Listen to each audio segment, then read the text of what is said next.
Pour avoir le droit d'épouser le prince Harry, Meghan Markle a dû faire des sacrifices. Femme divorcée de confession protestante, la duchesse de Sussex a dû se faire baptiser et confirmer dans la religion anglicane, celle de l'Angleterre et de la famille royale. Mais ce n'est pas tout puisque l'épouse du prince Harry a aussi voulu obtenir la nationalité britannique. Pour ce faire, Meghan Markle aurait dû passer un test à 50 livres avec des questions sur les valeurs de son nouveau pays, sur les traditions, sur l'histoire et la vie quotidienne. Et pour la duchesse, cet examen n'est pas un bon souvenir. Dans le dernier épisode de son podcast, Archetype, elle a en effet reconnu avoir trouvé très difficile d'étudier pour ce test de citoyenneté britannique.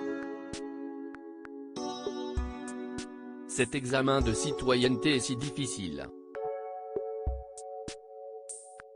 Quand j'étudiais pour, je me souviens m'être dit, oh mon Dieu, a confié Meghan Markle. À l'époque, elle demandait alors conseil à son mari. Je demandais à Harry, le sais-tu? Le sais-tu? Et même lui parfois n'avait aucune idée de la réponse, s'est souvenue la duchesse de Sussex. Selon les informations du Télégraphe, Meghan Markle a finalement abandonné l'idée de devenir citoyenne britannique lorsqu'elle a quitté la couronne et l'Angleterre pour aller s'installer aux États-Unis.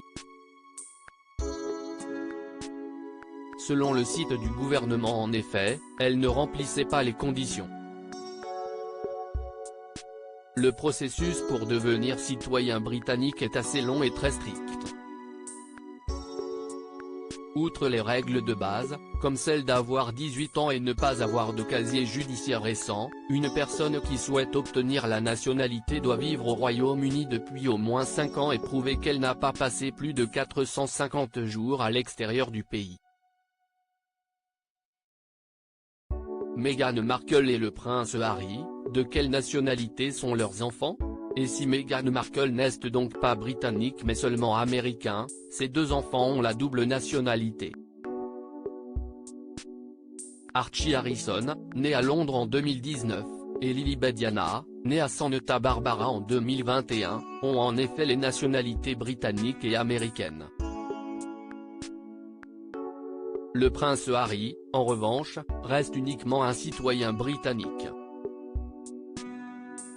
En 2020, lorsque les Sussex ont déménagé en Amérique du Nord, des sources ont déclaré au Times que le duc n'avait pas l'intention de demander une carte verte ou la double nationalité.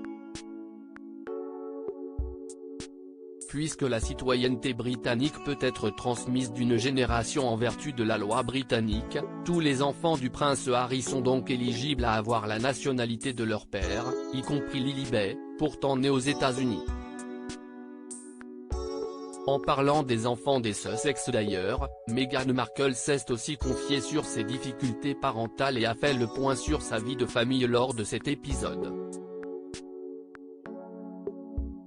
Lily vient de commencer à marcher, elle a 1 an et 2 mois, et Archie a un peu plus de 3 ans, donc je suis dans le vif du sujet, a expliqué l'heureuse maman. Le rush du matin, je suis sûr que ça deviendra de plus en plus chaotique à mesure qu'ils vieilliront. Très proche de ses enfants, Meghan Markle est parfois dépassée par leur énergie. Lily se réveille tôt. Puis une demi-heure plus tard, Archie est debout, je commence à faire sa boîte à déjeuner juste avant qu'il ne se lève, puis je lui fais un petit grignotage, et mon mari m'aide à le faire descendre dans le salon, a décrit la duchesse.